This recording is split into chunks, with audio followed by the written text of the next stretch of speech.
Thank you, Jan. I am looking forward to our topic today. So as Jan said, she gave a little bit of kind of logistics. My plan and my goal is to take us on this journey on leading change and how we can do that more effectively for about the next 45, 50 minutes or so, and then we'll open it up to questions. Then I'll hand the baton and microphone back to Jan to help us field any specific questions that you might have, because as I'm sure you all know, this is quite a rich and complicated topic. So as Jan said, my name is Brandon Smith. I really wear three hats in the world. One of my hats is I teach at Emory University in Atlanta, Georgia, in the business school in all the areas of leadership and management communication. So that can be elements around leading change, setting culture, anything about playing nice in the sandbox. My second hat is my practitioner hat, and that's where I work in the world as an executive coach. So I will share lots of stories with you today. I think we learn best with stories. And then my third hat is more of my media hat, where I put out content to help people's workplaces and work lives be that much more healthier, effective, and dysfunction-free. And that's on my website, The Workplace Therapist, and my podcast, The Brandon Smith Show. So for our topic today, leading change, this is a messy topic, and I'm excited about it because I don't think there's a time right now or in any modern workplace that isn't dealing with this issue right now. So for our objectives, I really have two big objectives for us. Our first one is, how do we more effectively lead change? That's going to be our first big objective. How do we do this more effectively? And then the second objective is, I want you to be thinking about what is one thing based on this conversation you can take away and put in your toolkit so you can either start, stop, or continue doing based on this today. So as we're going through this journey and you're kind of hearing this either in the background or as you're reviewing this later, I want you to be thinking about what is something you can take away. What's one thing? And I'm very specific about that because I find that with time being our most precious resource and with everything feeling urgent, we'll talk a little bit more about urgency in a little bit, the idea about focus is key. So focusing on one thing is going to be essential for you to get the most out of this session. So if we think about what's driving change today, I got off several phone calls earlier this morning with organizations that are dealing with change right now. And I think everyone listening to this has got some sense of that. There's change at every corner for us. And there are lots of reasons for that. But I don't think we've encountered this much change in the modern workplace maybe in any time prior to this. It's pretty pervasive, and it is taking no prisoners in that way. So being able to do this effectively is really about charting the future and having us transform. So there's several factors impacting change today. And this is not an exhaustive list, but this is a good starting place. Technology. The disruption of technology is creating a lot of change. It's creating, not only is it driving how we do work, but it's driving how our customers expect us to interact with them. Economic disruption. Most organizations since 2008, 2009 are still operating very lean. They have very little bench, so that's impacting change. There's increased competition, so smaller and smaller margins is another factor impacting that. Customers' needs and values have changed, what they expect from us, how they expect to operate with us. And then the last bullet there you'll see on that slide in that kind of that arc on the far right, customers or the market forcing companies to be either transactional or relational. So I'm a culture geek at heart. And if you look at that bottom spectrum, essentially companies, business models, and cultures have to connect. And what's happening is there's a lot of shifts between, are we being more relational or transactional? What do our customers want from us? And you see more and more pressure from technology and lower margins where companies are being forced to be more transactional, although we get a lot more benefit from being relational. So this whole dynamic is causing a lot of pressure on us. How do we change how we interact? And that means if we change how we interact with our customers and in the marketplace, our culture has to change too. And that's part of what's driving this change. We've got to change internally how we operate with each other in order to match where we want to go externally. So this whole dynamic is just making life for all of us a lot more complicated. So how do we become more resilient in this? So I think before we start talking about change and leading change, I think it's important we talk about resilience, and we talk about how do we become more resilient. How do we ourselves as leaders kind of give ourselves booster shots in order to then be able to support others more effectively. So I'm going to jam on resilience just for a little bit because I think this is a good starting place. Because I think we would all say, yeah, I need to feel more resilient, but I also need people inside my organization to feel more resilient too. So if we were to make a general definition of resilience, you could define resilience this way: the ability to absorb high levels of disruptive change while displaying minimal unproductive behavior and maximal preferred outcomes. So in other words, someone moved my cheese. That's the high levels of disruptive change. I didn't kill anybody when they did that. That's displaying minimal unproductive behavior. And I still got my work done at the end of the day. Maximal preferred outcomes. So this is really what we're trying to go for. How do we do this better? Here's a quote from Disney that talks a lot about resilience. And I love this, how he talks about all the adversity he had in his life and all the troubles and obstacles and how they strengthened him. And this is the interesting element of resilience, because resilience is that human trait that if we have it, we can deal with change a lot better. We're going to be more open to it. We're going to be willing to go down that path. Because after all, when we're trying to execute a new strategy or trying to take our organizations into the future, it's often not the strategy that's challenging. It's getting people to come along with us.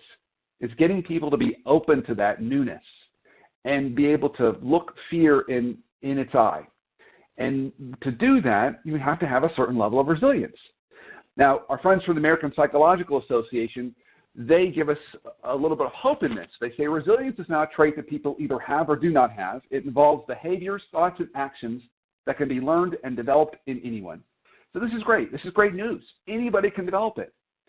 But the challenging news in this is we don't like to develop it. Because in order to develop resilience, it means intentionally putting ourselves in states of discomfort. That's how we really become resilient.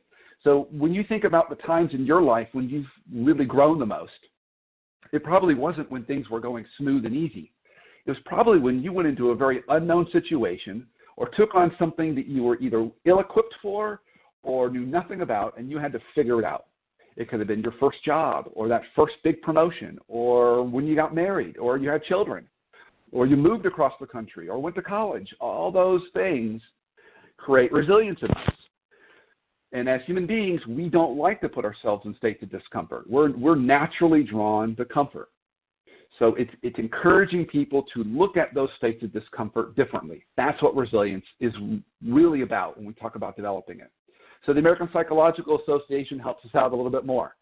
They say there's a few things that we can do to foster resilience in people. First, helping them to avoid seeing crises as insurmountable problems. So getting them to reframe it. So if we're looking at this ourselves, how can we reframe it for ourselves? But if we're wearing the leader hat, then our job is to reframe it for others. I often describe leadership as, that challenge of creating meaning out of ambiguity. That's one of the ways you can look at leadership. So if we're wearing the leader hat, we got to reframe this challenge. And as there's a famous theologian at Emory's theology school who since passed away. His name was Jim Fowler. And he used to always say, you want to give people hope and handles. Hope and handles. So as leaders, how can we give other people hope and handles? Look for opportunities for self-discovery. What can I learn from this? How can I grow from this experience? Keep things in perspective. Reminding people that this is not the end of the world. We're going to get through this. And then again, maintaining that hopeful outlook. All ways to frame up change and help build resilience so people are more ready for it. If we go one level down, I'm a huge fan of Viktor Frankl. For those of you who may not be familiar with Viktor Frankl was the founder of existential psychology. And existential psychology is the whole idea behind that is we can get through anything difficult in life if we have a sense of meaning or purpose. If we have that sense of meaning or purpose, we can get through just about anything difficult.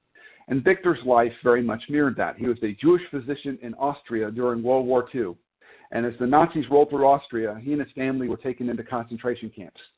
And during that time, his entire family was killed.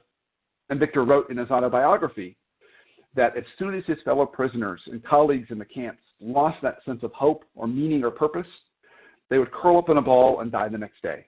So when he came out on the other end of that, he started existential psychology. And he offers to us that there are 3 ways we can find meaning in life, and you can mix and match these.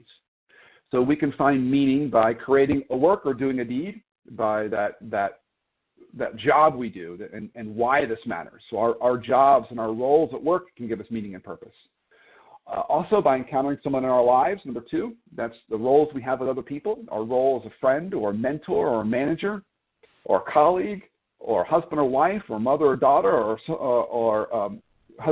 son or even friend. So those roles can give us meaning or purpose, and by the attitude we take towards unavoidable suffering. So how we look at difficult situations. If we go a little bit further down the first path, since we're talking about finding meaning at work and giving people meaning, if we go a little bit further, you can find meaning at work in one of 2 ways. We can be the what we do or the how we do it. So we can even take on this idea of change and reframe it in a purposeful way and say, why are we doing this? What difference does it make? And we can look at it through the lens of what we do. So we're going to do this change because this is going to allow us to serve our customers better, or serve our patients better, or serve whoever it is that we're working with better. Or it can be the how we do it. It's going to help us serve the people around us in a different way that's also going to be meaningful. So the what we do is pretty self-explanatory. We can often see how, for some of us in our roles, there's a direct line between what we do and the people that we serve. So we think about people maybe in healthcare settings, and they're serving people who are sick. They can see that I'm helping people get well. But for some of us, the how we do things may be more meaningful. We may be in a role where we're serving a group that's serving another group that's serving another group that's ultimately impacting our customers. And so for us, the how you do it can also give us meaning and help us become more resilient. So I'll tell you my favorite story around this. Several years ago, when I was teaching at Emory, we have a 1-year MBA program, which is actually not quite 1 year. It's 364 days. So the class starts the day after graduation in May, and they do a crash course in the summer, join the 2nd-year class in the fall, and then graduate that following May. So they're really only there for 364 days. So not very long at all. And I had a student come up to me several years ago, and he said, I really want to change what I'm doing after I graduate. I was an accountant before, and I worked for an IT company. I said, okay, well, that sounds great. He said, no, you don't understand. I hated being an accountant, and I hated IT. And I said, okay, well, that's clearly a problem.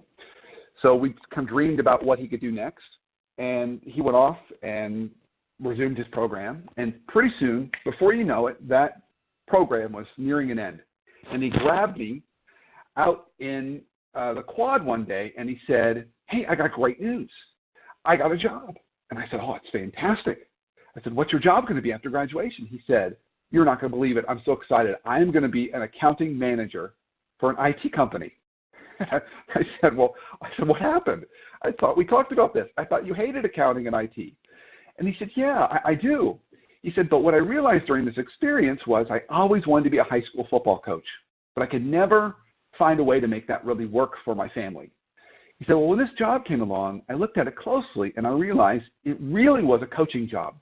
My job was to hire undergraduates, fresh out of college with accounting degrees, groom them and grow them, and put them into other parts of the company. It's a huge company. So he said, well, I still don't like accounting, and I don't really care for IT. I absolutely love coaching. And so for him, it was really the how he did it gave him meaning and purpose. And that was about 5 years ago. He's been promoted 4 times. He's known as the people developer within the accounting and finance area. So we can find meaning and purpose in both the what we do and how we do it. And these are really important core elements for us. If we're going to drive change, we need resilience, and then help to feed that into other people. Okay, so now that we've given ourselves our resilience booster shot, now we're going to actually talk about how do we do this? How do we effectively get our hands dirty and help people lead change? So this quote from Machiavelli, I think, summarizes it pretty darn well. There isn't much harder in life than to get other people to change. And in way of background, so I have both a clinical therapy background as well as an MBA and a business background. So it's my version of a Reese's peanut butter cup. But I can generally say this, that no matter what I've done throughout my career, I have been in the business of people change, trying to get other people to change. Get people to change I had no direct control over. And the reality is, of course, we know we can't make people change. But what we can do is we can give them a fighting chance. And that's really what this is about, equipping them and inviting them and giving them a fighting chance to go into the future. And we know people resist change. People resist change for lots of reasons. Sometimes they resist change because they're afraid of failure. Sometimes they resist change because they're afraid they're going to lose something of value to them. That's why they don't want to go down that path. Sometimes they resist change because they either don't trust leadership or they've gone down change initiatives before and they're just kind of numb to this. So being able to kind of wake them up from that and help overcome those obstacles is going to be key. So to do that, we're going to use this analogy of lighting fires in people, because that's really what change is about. Change is an energy activity. So I've got a colleague of mine at the business school, and he has a slide that has on one column talks about traits of managers, the other column talks about traits of leaders. The traits of managers are all good things that we would value. They're things like systems and structures and accountability and process and procedures, all good things. On the traits of leaders, he has things like inspiration, vision, change agent, motivation. It's all about energy. One way to think about leadership versus management is leaders put energy into a system. And so why I'm talking about that right now is change is a leadership activity. Years ago, I had done work with a large luxury retailer, and I coached all their store general managers and worked with them at a kind of corporate level to help them change how they did work. In the luxury retail space, just like every other industry, they've had to evolve. They used to describe luxury retailers. They would just tell me, they said, our culture was all about clerking. We used to see ourselves as great merchants that brought out great products, and we would clerk. So someone will come in and we'd say, how can I help you? They said, now that with Amazon and e-commerce, we've had to go from clerking to clienteling. We had to be much more proactive. We have to now see someone and say, you would look beautiful in this, and be much more advisory, much more proactive. And so as one of those general managers told me, she said, in order to make this change happen, I know I need to light a fire in my people, which is inspiration, but I also need to light a fire under them too, which is urgency. So we're going to use that idea of lighting fires in and under people as our kind of framework and concept as we go through this journey a little bit more. And we're going to start with lighting fires under people. We're going to start with urgency, which is really this idea of how do you create that healthy sense of discomfort, enough to kind of push people out of their comfort zone and get them to try something new. So some of you may have seen this before. This is John Kotter's 8 Steps to Leading Change. If you're unfamiliar with John, he's one of those change gurus in the world. He works up in Harvard and has been at Harvard researching and leading change-related projects for decades now. And this is a nice, simple framework on 8 stages to leading change. And you can see those stages. It starts with creating a sense of urgency and then pulling together a powerful team to guide the transformation process. Clear, simple, uplifting visions and strategies. You know, that's a key piece. Communicate, communicate, communicate. You can't communicate enough when you're taking people through change. Empower people by removing obstacles, create short-term wins, maintain momentum by keeping urgency up, false pride down, and then finally, make changes stick by nurturing a new culture. Now, we could spend weeks on this model. We don't have weeks. We have about 30 more minutes. But what I do want to illustrate on this model that ties into our point is notice the first step. John says you have to start with a sense of urgency. So to kind of tell this story a little bit more, John Kotter was interviewed by a writer on how we communicate the change vision and when we screw up, why. And so they asked, the writer asked John, when we mess up change initiatives, why? And this was John's answer. Managers under-communicate and often not by a small amount, or they send inconsistent messages. The net result is the same, a stalled transformation. So we get this. Communication is super important. We got to communicate a lot, and we got to be consistent. We get that.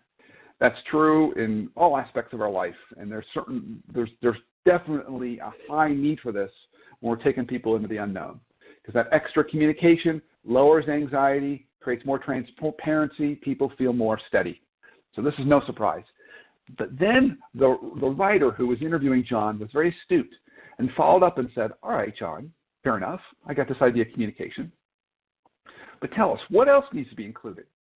And this was John's answer. John said, there's really two big things, two big no-nos that we make when we do change initiatives that we fail at. The first one is we don't make the urgency rate high enough. We don't make people uncomfortable enough to really go down that path. We make it too much of an intellectual discussion. We have to make it a more an emotional one. Got to create enough urgency. And second, the message has to be simple and sticky enough. You can't have 50 bullet points or too much corporate jargon. That's not going to really help people get a hold of it and understand. We need to be sticky and portable so everyone understands it and everyone can recite and restate why we're doing it. So we're going to go down this path of urgency rate for a moment. I want you to think about when you feel urgency, what do you feel? Okay, what words would you use to describe that?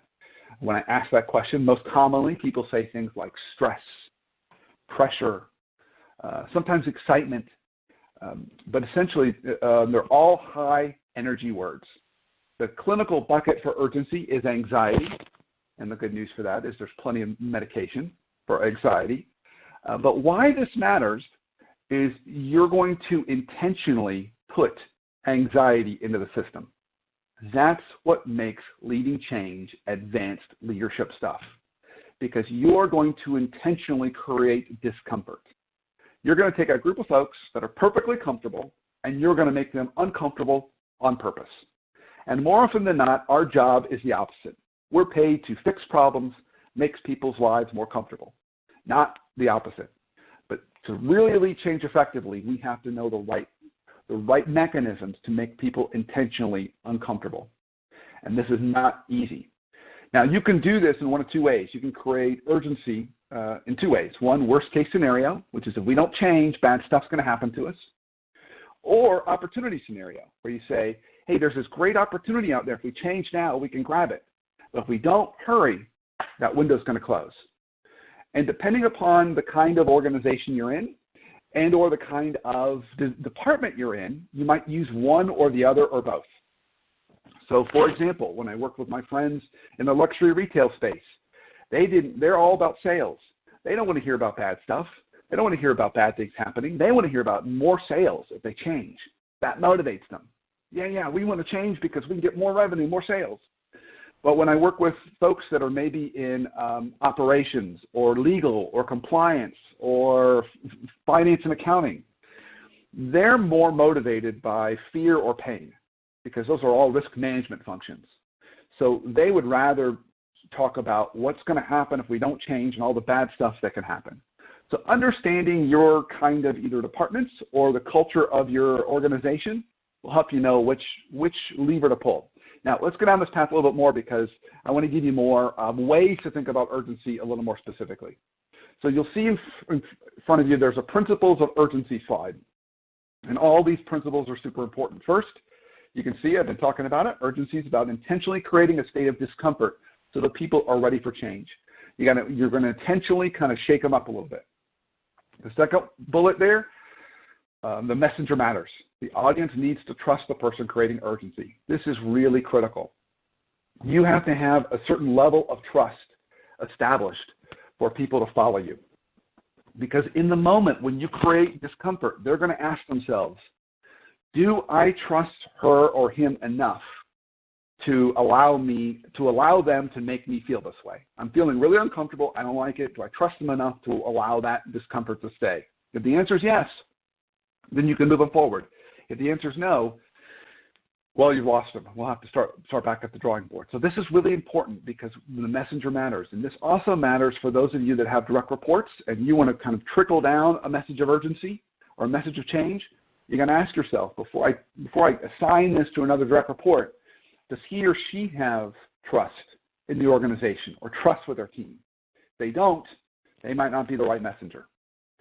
You can't have the third bullet. You can't have urgency without a time frame in which to take action. You have to be able to establish a time frame.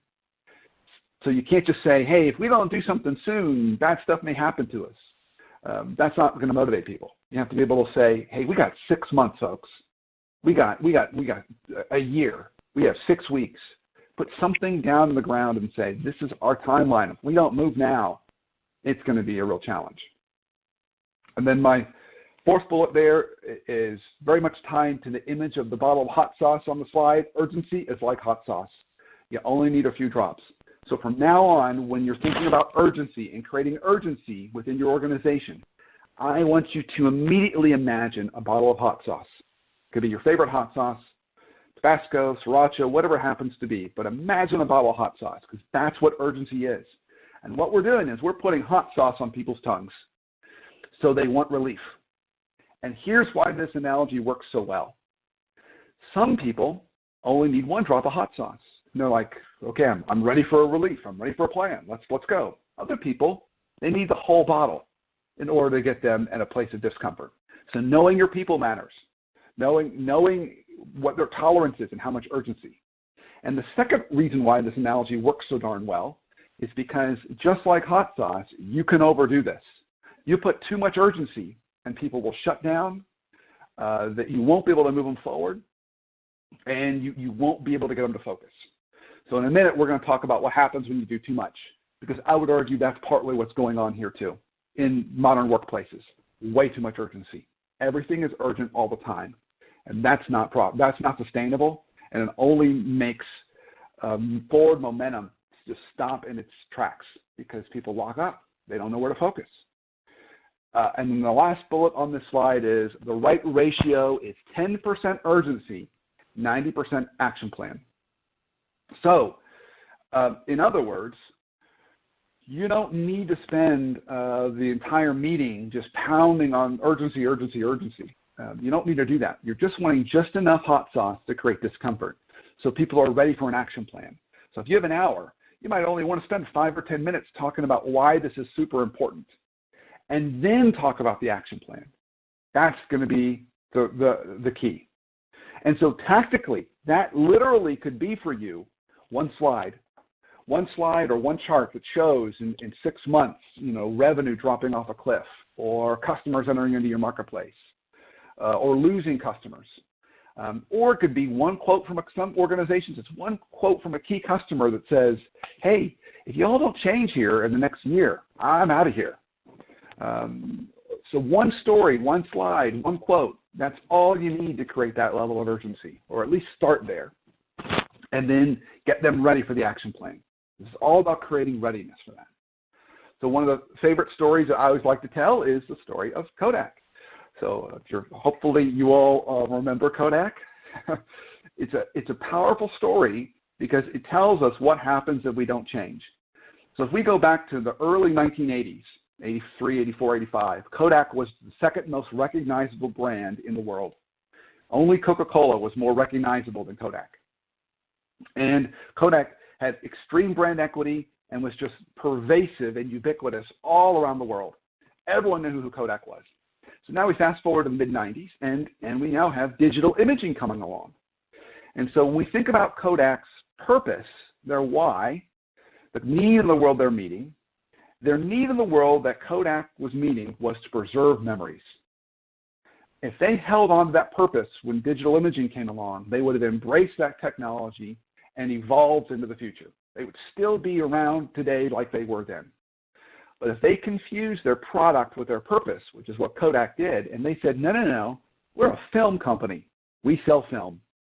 Then what they did is they fought against digital imaging, and we can see who won. So I love that story for lots of ways. I love it first because you can tell a story of another company that, quote unquote, died because they didn't evolve as a way to create urgency. So our mantra can be, we don't want to be the next Kodak. But you can tell that story to say, yeah, this is why purpose matters. It can give us a longer horizon. We don't get stuck focusing on what we sell today. We're focusing more on the need we're meeting, which gives us more flexibility to evolve.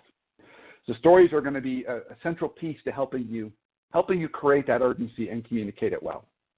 Now, something I did allude to is what happens if everything is urgent? What happens if everything is kind of on fire all around us all the time? And this is a very common problem. I see this particularly as a challenging problem in, really almost every organization I've touched. Senior leadership pushes down and makes everything urgent. So the folks sitting in that middle layer, which can be director, VP, even SVP, they're stuck with kind of managing the demands from senior leadership that everything's urgent and then focusing down below. And it's creating a tremendous amount of anxiety and stress and burnout in the workplace. So, well, what can you do? Well, the first one is prioritize and force prioritization. So in other words, not only do you need to prioritize what's important and message that to your folks, but force prioritization above. So when you're being pushed demands, maybe it's from senior leadership, say, okay, that's great, I totally get it. Let's rank order these. What can we trade off? What's more urgent than another? Forcing a prioritization. That's a healthy conversation, reduces anxiety, allows people to know where they need to focus. Taking and encouraging vacations is also a healthy thing that we can do at an individual level, but also encourage our team to do it.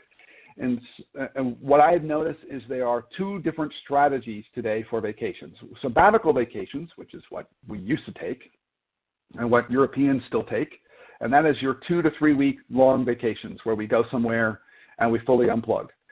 That used to be the norm. Now it's what I would call sabbatical. It's a rare thing, but there's value in that. It allows us to really step back and reflect.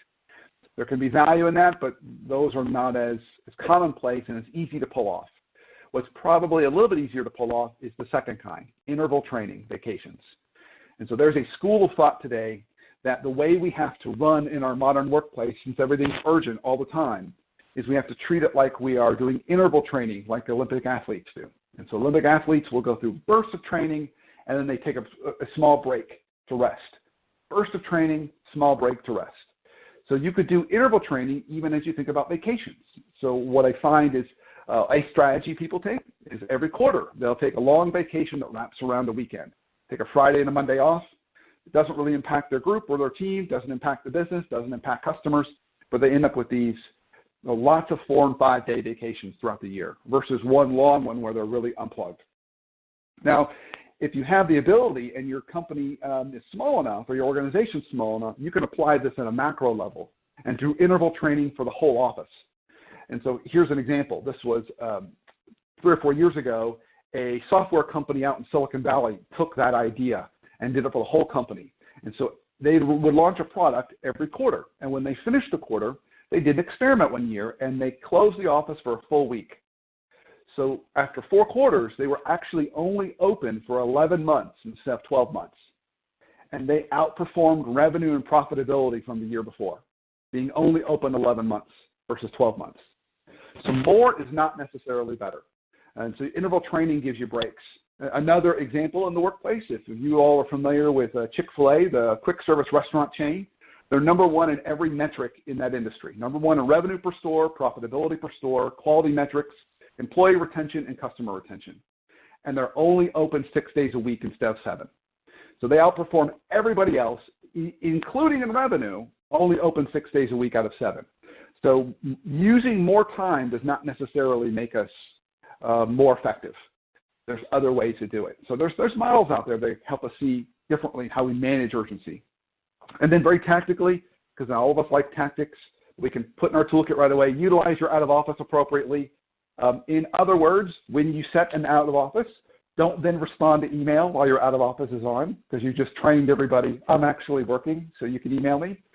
And also be able to set your boundaries on when you're going to respond to customers or other kinds of demands. Many consulting firms are now going to a internal process and philosophy and protocol where consultants are not to respond to a client request after 5 o'clock on Friday and before 9 a.m. on Monday in order to preserve those boundaries of the weekends. So setting those kind of policies can help. And then finally, consider usually using an on-call methodology. So if you, rather than everyone being kind of on-call all the time, we can borrow from our friends either in the healthcare world or even the ministry world, where they'll have kind of rotating cell phones and people will be designated on call for a weekend or designated on call for a period of time. So because life happens in both death and birth and all those other movements in life and you can't predict it, having someone that kind of hold that hot potato during a period of time. All ways for us to manage when everything feels urgent. So the other element around this is we talk about making sure the message is simple and sticky enough. This can be another way that we can make mistakes, is we don't make the message simple and sticky enough. There's lots of ways to do this, but what's important is we don't overcomplicate it. You don't create urgency by creating a message that is 10 bullets. That's not a simple, sticky message. We need something that's compelling and easy to remember. It's almost as if, what could we say that my grandmother would be able to recite and understand? How do we make it that simple? Because that makes it portable and allows it to hit lots of different individuals. So I'm not going to spend much time on that concept other than to give a nod to this book. If you want to read more on that idea of making simple, sticky messaging, Made to Stick by Chip and Dan Heath is a great resource. And this came from an interview that was done with the authors. And you can see they comment that effective leaders are masters of simplicity. That's really, really hard to do. One of my all-time favorite quotes, I used to think it was from Mark Twain. Actually, he has been attributed with a quote, but no one really knows who said it. But it goes like this: I would have written you a shorter letter if I had enough time. And I love that idea, that it's a lot easier to write a long, lengthy letter than to really focus it down to the key points. So this takes time and work. Effective sticky messages are concrete, so we make it really, really clear what we're asking of people. And we include a story when appropriate. So using stories to make it real, so people really, really understand what we're trying to talk about. We make that more graspable, understandable for them. So to build on this a little bit more, we're going to kind of talk about our last concept, and we're going to talk about inspiring others. Because one of the ways that we can inspire effectively is through the true art of storytelling. Storytelling is a great way to bring in more of those elements that we need when we're trying to light fires in people. So we've already lit fires under people to make them uncomfortable. But a really compelling story can light fires in people and pull them forward. Inspiring comes from the root to breathe spirit into someone. So we can use stories to do that. And part of the reason why we tell stories as leaders, it's because we're responsible for creating meaning out of ambiguity. Our job is really to create meaning out of ambiguity and make people not be so afraid of the future and use a story to make it seem simpler and easier and more graspable. But the other reason why we tell stories is because stories are fantastic translators and transporters of emotion. We can bring emotion into it, and we can make people feel something differently. And we can use that feeling to allow them to go into the future. So ultimately we're trying to lead them into the future by stimulating action. We want them to do something differently, create some action and do some step to really get them moving forward into the future. And so stories can be great prompts for that too. So in a perfect world, we'd not only be lighting fire, we could do both. We could light fires under people with urgency, but we could tell an inspiring story. We might tell a story of an organization or a company that made this change, and now they're a completely different organization. And there are a lot of great examples of that. There are examples of, I'll give you kind of a simple one. Another company that's undergoing change, once again, is IBM. But IBM, way back in the day, people who worked for IBM used to say it stood for, I've been moved. Because that's what you did. You would move around, and it was a big hardware company, and you sold product, big hardware, mainframes, and computers. And that business model worked for them for years. And then that was no longer sustainable. With international and global competition, the margins got so slim, they had to change. They had to go from being a hardware product company to a service company. And so they sold off a lot of their buildings, and they made all their workforce go from more product into more services and be more consulting focused. And then so people who worked for IBM would describe it as saying, IBM stands for I'm by myself, because everyone would work out of their home office. But they had to make that change, and they were able to do it. So there are stories of companies that have gone through these transformations and came out on the other side with a new life. And so telling those stories can inspire to take that action. If we're talking about inspirational stories, particularly our own personal stories, to help even build trust, not only in the future, but also in us as the leader, These are all elements of inspiring stories. So tell of overcoming an obstacle, maybe something that you had to personally overcome and how it was the best thing for you. So to really frame it for people that this could help all of us grow, not only as an organization, but even personally. Be relatable as part of those personal stories. Be authentic. Just be real. Don't try and be perfectly polished. Just be real. For those of us that either are within the millennial generation or have the millennial generation working with us and for us, this is really important to be able to have this kind of realness and rawness. When I often ask in the classroom, the full-time MBAs, the average age is about 28, 29. And when I poll them and say, tell me about the word authentic, what does that mean to you? They'll often respond back and say, it means real or raw, kind of this not overly rehearsed, not overly kind of perfectly polished, but just kind of a real humanity to it. Be vulnerable. Don't have all the answers. Kind of invite other people to go along with you. And then provide hope. Tell how this worked out either for you or for whoever that player was in that story, to provide that. All great elements. And while we don't have time for today, I'm a true believer that one of the most powerful stories you have in your toolkit is your story, the story of your life and the obstacles you had to overcome. Because having done exercises with this, both in the classroom for executive MBAs, but also out in the working world, I know for a fact that every person has an inspiring story.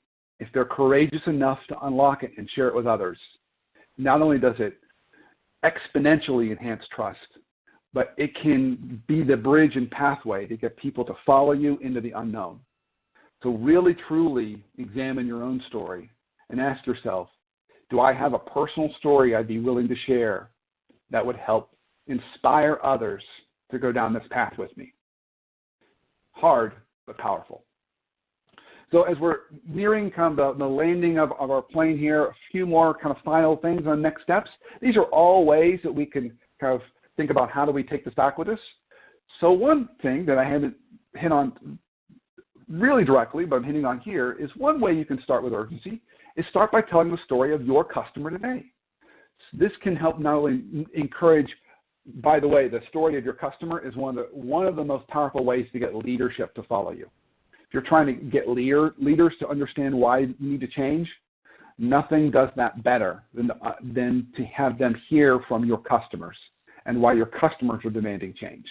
That will motivate leadership to change even more than competition will. So really get connected to your customer, tell that story. Create enough urgency to talk about what happens if we don't change. What could this cost us? Or what could happen if we do change? And put a timeline to that.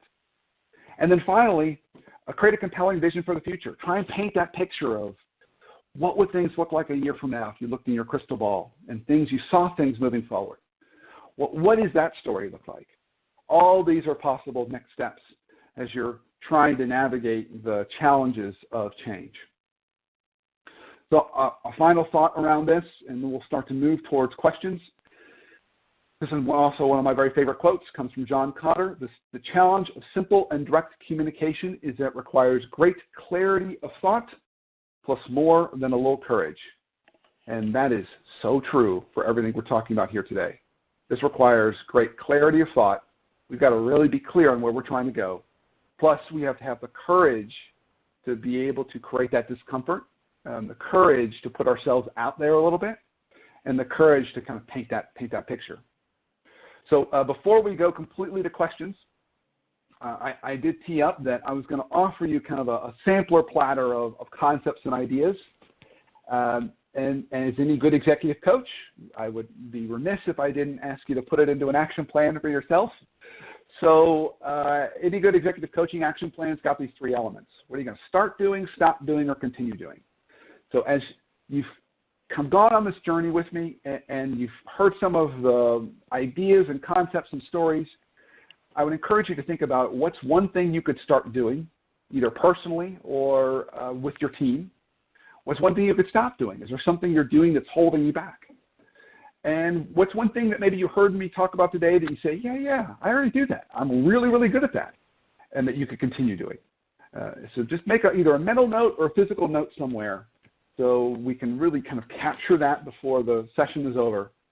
So not only are you leaving with something valuable, it doesn't get lost as we go back into the urgency of our everyday. So I'm going to now hand the baton and microphone over to Jan for any questions that may have come up, and we can chat a little bit about that with our remaining time. Thank you all very, very much for allowing me to be part of your, for most of you, early afternoon, but it might even be morning for some of you. So thank you for letting me be part of that. Jan.